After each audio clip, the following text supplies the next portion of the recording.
இப்போ second subdivision பாருங்கள். z1 is equals to 1 minus 3i, z2 is equals to 4i, z3 is equals to 5 அப்படின்னு சொல்லி கொடுத்துருக்காங்க. So இப்போ நம்ம இந்த 3 சப்டிவிஷன்ஸை என்ன பண்ண போகிறோம், அடுத்து அவங்க கேட்டிருக்க கண்டிஷனுக்கு ஏற்ற மாதிரி மாற்றிக்க போகிறோம். அவங்க கேட்ட கண்டிஷன் என்ன, அதை மல்டிப்ளிகேட்டிவ் இன்வர்ஸில் மாற்றணுன்றது தான் உங்களோட செகண்ட் கண்டிஷன் இல்லையா. ஸோ அப்போ நான் அந்த கண்டிஷன் அப்படியே எழுதிக்கிறேன். z1 into z2 into z3 is equals to z1 into z2 z3. ஓகேவா. இப்போ z1 into z2 அப்படின்னு எடுக்கும்போது 1 minus 3i into இது எனக்கு சிங்கிள் டிஜிட்டாக இருக்கிறதுனால ஈஸிப்பா. அதுவே எனக்கு ரெண்டுமே வந்து செட் ஆஃப் காம்ப்ளெக்ஸ் நம்பர்ஸாக இருந்துச்சுன்னு வையேன், அந்த நேரத்தில் எனக்கு கொஞ்சம் டஃப்பாக இருக்கும். அந்த நேரத்தில் எனக்கு ப்ராசஸ் அதிகம், டஃப் கிடையாது, ப்ராசஸ் அதிகம். ஓகேவா. எனக்கு எப்படியும் இதுவும் எனக்கு என்ன ஆன்சர் தான் வரப்போகுது, சேம் ஆன்சர் தான் வரப்போகுது இல்லையா. ஸோ அப்போ என்னோடய ஆன்சர் என்னவாக இருக்கும், 1 minus 3i minus 4i into 5. அப்போ நான் என்னோடய ஆன்சரை இங்கே போட்டுக்கணும். ஓகேவா. எனக்கு -60 minus 20i அப்படின்னு வரும். ஸோ அப்போ என்னோடய ஆன்சர் -60 minus 20i. எப்படி சால்வ் பண்ணிங்கன்னா, இதையும் 5ஐயும் சால்வ் பண்ணேன், அப்புறம் இங்கே -4 இந்த மாதிரி ஃபஸ்ட்டு இந்த ஐயோட சால்வ் பண்ணணும், அப்புறம் இந்த ஐ ஸ்கொயர் பண்ணணும். நான் ஏற்கனவே முன்னாடி சொன்ன மாதிரி தான். இது ரெண்டுத்தையும் நீங்கள் சால்வ் பண்ணதுக்கப்புறம் நீங்கள் தேர்ட் ஒன் சால்வ் பண்ணணும். நீங்கள் என்ன பண்ணுவோம், நம்ம என்ன பண்ணுவோம், நார்மல் மல்டிப்ளிகேஷன்னா இதோட இதை சால்வ் பண்ணிட்டு இதோட இதை சால்வ் பண்ணிட்டு அப்படின்னு சொல்லி முடிச்சிருவோம். ஆனால் நீங்கள் நார்மல் மல்டிப்ளிகேஷன் மாதிரி பண்ணக்கூடாது. ஓகேவா. உங்களுக்கு வேணால் நான் இதை எக்ஸாம்பிள் காமிக்கலாம், ஆனால் நான் இது ஏற்கனவே சொன்ன சம் தான். ஓகேவா. ஸோ அப்போ இங்கே எனக்கு என்ன வரும், சப்போஸ் உங்களுக்கு ஒரு பக்கம் வந்துருச்சு, நீங்கள் செக் பண்ணால் உங்களுக்கு கரெக்டாக இருக்குன்னா, அப்போ இன்னொரு பக்கம் கண்ணை மூடிக்கினே என்ன பண்ணுங்கள், இது வெரிஃபை பண்ணுங்கள், இது கரெக்ட் தான் ஆன்சர் அப்படின்னு சொன்னாங்கன்னா நீங்கள் ஆட்டோமேட்டிக்காக இப்படி போயிடுங்க. ஓகேவா. அப்போ எனக்கு ஃபைனலாக ஹென்ஸ் ப்ரூவ்டுன்னு சொல்லிடுங்க. இப்போ இந்த மாதிரி சம்ஸ் எல்லாம் வந்து கேட்பாங்களான்னு சொன்னால் பப்ளிக்கில் இந்த மாதிரி சம்ஸ் கேட்கறதுக்கான சான்சஸ் ரேர் தான். பட் அவங்க பேப்பர் உங்களுக்கு வந்து ரொம்ப ஈஸியாக இருக்கணும், இல்லை பேப்பரில் வந்து ஏதாவது கொஞ்சம் அப்படி இருக்கிற மாதிரி சம்ஸ் கேட்கலாம் அப்படின்னு நினச்சாங்கன்னா இந்த மாதிரி சம்ஸ் கேட்கலாம். ஓகேவா. இப்போ நம்ம செகண்ட் சம் பார்த்துடலாம். செகண்ட் சம்மு நான் கொஷின் எழுதலை, கொடுத்துருக்கிறத மட்டும் நான் அப்படியே எழுதிக்கிறேன். இப்போ செகண்ட் சம் பார்த்தோன்னா z1ஓட வேல்யூ வந்து எனக்கு 3ன்னு கொடுத்துருக்காங்க. ஓகேவா. அடுத்து z2ஓட வேல்யூ -. இப்போ செகண்ட் சம் பார்த்தோன்னா z1 எனக்கு 3ன்னு கொடுத்துருக்காங்க, z2 எனக்கு -7i கொடுத்துருக்காங்க, z3 வந்து எனக்கு 5 + 4i கொடுத்துருக்காங்க.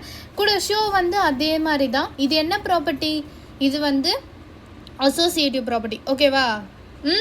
சரி. இப்போ நம்ம வந்து அடுத்தது பார்க்க போகிறோம்.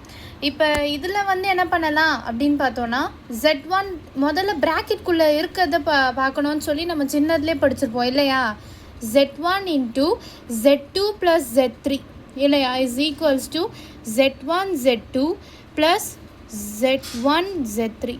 சாரிப்பா, இது அசோசியேட்டிவ் இல்லை, டிஸ்ட்ரிபியூட்டிவ்.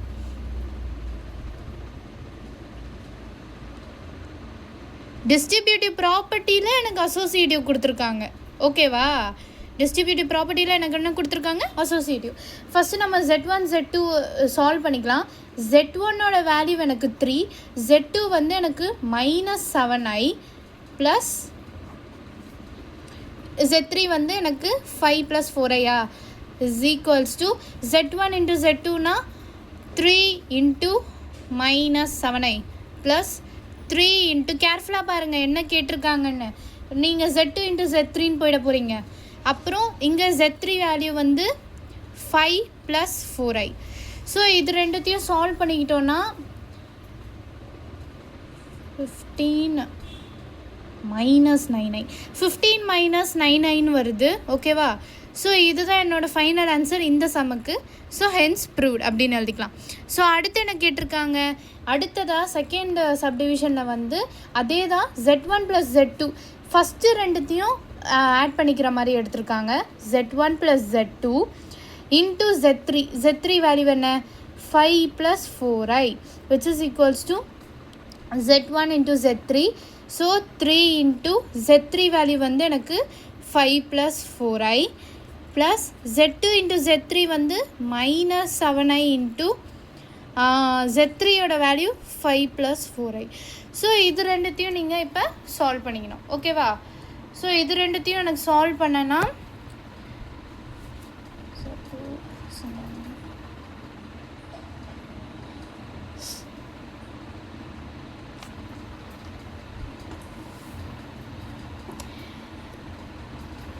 43 minus 23 43 minus 740 ஆமாம்.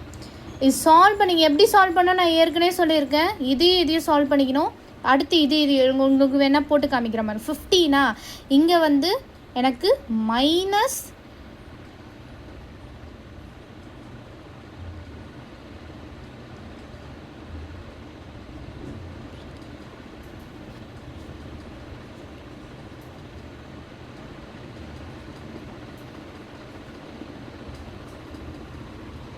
எனக்கு இங்கே ஆன்சர் வந்துருச்சு. ஆக்சுவலாக 43 மைனஸ் 23iன்னு இதுதான் என்னோடய ஆன்சரு. இருந்தாலும் நான் உங்களுக்கு கிளாரிஃபை பண்ணுறதுக்கு இங்கே பண்ணுறேன் பாருங்கள். 43 வந்துருச்சா?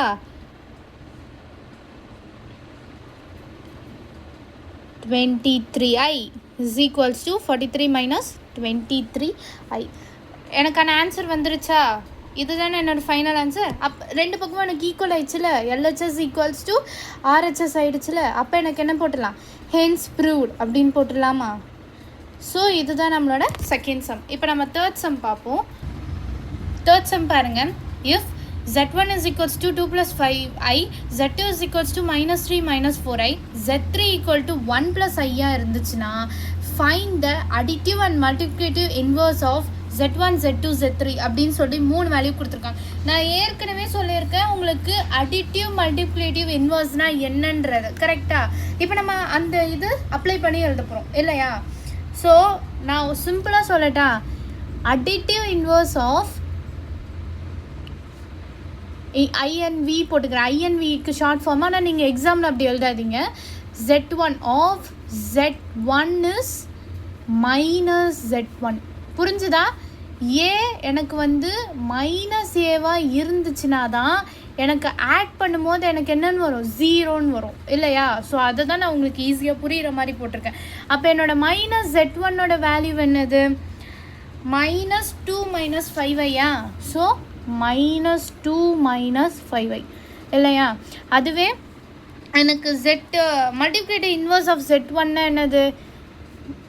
மல்டிப்ளிகேட்டிவ் இன்வர்ஸ் ஆஃப் Z1 வந்து 1 by Z1 ஆர் என்னென்னு எழுதலாம்? Z1 இன்வர்ஸ்ன்னு எழுதலாம் இல்லையா? ஸோ அப்போ எனக்கு 1 by Z1ன்னா என்னது? எனக்கு டிவிஷனில் வந்துடும் இல்லையா? So 1 by 2 plus 5i. இந்த விஷயத்தை கவனிங்க. நமக்கு எப்போவுமே காம்ப்ளெக்ஸ் நம்பரை பொறுத்த வரைக்கும் ஒரு ரூல் இருக்குது. அதாவது எப்போவுமே என்ன ஆகணும்னா எனக்கு கீழே டினாமினேட்டரில் எனக்கு காம்ப்ளெக்ஸ் நம்பர் இருக்கக்கூடாது. நியூமரேட்டரில் மட்டும்தான் காம்ப்ளெக்ஸ் நம்பர் இருக்கணும். அப்போ இந்த மாதிரி ஃபார்மேஷனில் வந்து என்ன பண்ணுறதுனா கான்ஜுகேட் பண்ண போகிறோம். யாரை கான்ஜுகேட் பண்ண போகிறோன்னா இந்த 2 அப்படியே எழுதிக்கோங்க. இந்த ஐ இருக்குது பார்த்தீங்களா? ஐ இடத்துல உனக்கு என்ன ஐக்கு பக்கத்தில் உனக்கு என்ன சைனுக்கோ அதோட ஆப்போசிட் சைனை போட்டுருங்க. அதே தான் டினாமினேட் இருக்கும்.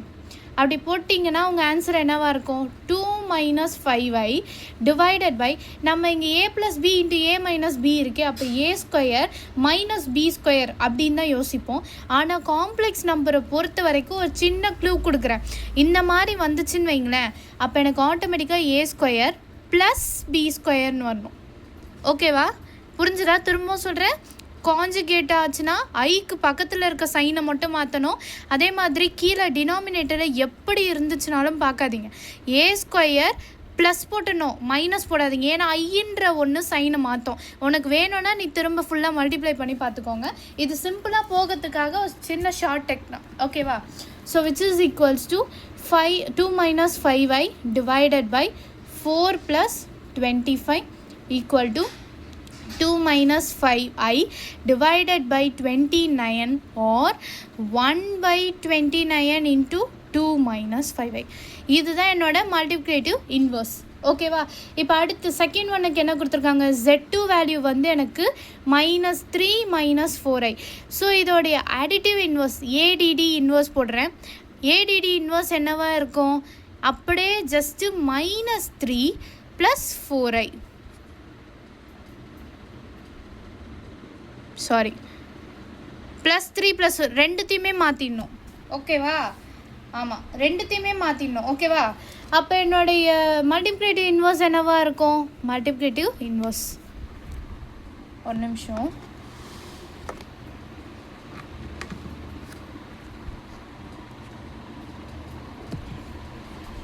இப்போ என்னோட மல்டிப்ளிகேட்டிவ் இன்வர்ஸ் என்னவா இருக்கும், அதே மாதிரி 1 எனக்கு இங்கே Z2 வேல்யூ என்ன, -3 -4i, which is equals to, இதையும் நீங்கள் சால்வ் பண்ணி போட்டிங்கன்னா உங்களுக்கு ஆன்சர் வந்து 1/25 × -3 + 4i. ஓகேவா? திரும்பவும் அடிட்டிவ் இன்வர்ஸ்க்கு போட போகிறோம். அடிட்டிவ் இன்வர்ஸோட தேர்ட் சம் என்ன, -i. ஸோ 1/2. நான் இல்லைன்னா இன்னொரு ஒரு சிம்பிள் ட்ரிக்கு சொல்கிறேன் பாருங்கள். இந்த மாதிரி சம்மு கேட்டாலே ஃபஸ்ட்டு கொஷினை பாருங்கள். இப்போ ஃபார் எக்ஸாம்பிள் இப்போ நான் தேர்ட் சம்முக்கு அதை பண்ணி காமிக்கிறேன் பாருங்களேன். இப்போ தான் நானே அதை கவனித்தேன். இப்போ 1 + i இருக்குன்னு வைங்களேன், அடிட்டிவ் இன்வர்ஸ் கேட்டாங்கன்னா நீங்கள் ஈஸியாக எழுதிடுவீங்க இல்லையா, -1 -iன்னு எழுதிடுவேன். அதே மல்டிப்ளிகேட்டிவ் இன்வர்ஸ் அப்படின்னு கேட்கும்போது நம்ம என்ன ஆகும், கன்ஃபியூஸ் ஆகும். ஸோ கன்ஃபியூஸ் ஆகும்போது எனக்கு ஆட்டோமேட்டிக்காக நம்ம வந்து பேனிக் மோடில் போயிடும். ஸோ இந்த மாதிரி எனக்கு டைம் இல்லை நான் அடுத்து பெரிய சம்ஸ் பண்ண போகிறேன் அப்படின்ற மாதிரி இருந்துச்சுன்னா என்ன கொஷின் கொடுத்துருக்காங்க, 1 + iன்னு கொடுத்துருக்காங்களா, இது ரெண்டுத்தையும் ஆட்டோமேட்டிக்காக ஸ்கொயர் பண்ணி 1/1² + 1² 2 தானே, 1/2ன்னு எழுதிக்கோங்க. 1 ஐயோடைய சைனை மட்டும் மாற்றிக்கோங்க, -i. புரிஞ்சுதா? ஏன்னா நம்ம போட்ட முன்னாடி சம்ஸ் எல்லாமே செக் பண்ணி பாருங்களேன். இங்கே பாருங்கள், ஃபஸ்ட்டு சம்மில் வந்து Z1க்கு எனக்கு என்ன கொஷின் கொடுத்துருந்தாங்க, 2 + 5iன்னு கொடுத்துருந்தாங்க. 2² வந்து 4, 5க்கு 25. ஸோ 1/29 வந்துருச்சா, 1/29 அதே 2 எழுதிட்டேன். ஐக்கு மட்டும் சைன் மாற்றிட்டேன், -5i. அதே மாதிரி இங்கே Z2க்கு பாருங்கள், -3 -4iயா. ஸோ இதோட அடிட்டிவ் இன்வர்ஸ் எனக்கு +3 + 4iன்னு ஆக்கிட்டேன். மல்டிப்ளிகேட்டிவில் அதே மாதிரி போட்டேன். ஸோ 3² 9, 4² 16, 9 + 16 எனக்கு 25, 1/25 போட்டேன். இந்த -3 அப்படியே போட்டேன், ஐக்கு பக்கத்தில் இருக்க சைனை மட்டும் சேஞ்ச் பண்ணிட்டேன். ஸோ அவ்வளோதான் இந்த சம்ஸ். உங்களுக்கு இதில் ஏதாவது டவுட் இருந்துச்சுன்னா கமெண்ட்டில் போடுங்க. மறக்காமல் இந்த சேனலை சப்ஸ்கிரைப் பண்ணுங்கள். ஸோ அதனால் நான் அடுத்தடுத்து போடுற வீடியோஸ் உங்களுக்கு நோட்டிஃபிகேஷன் வரும். தேங்க்யூ.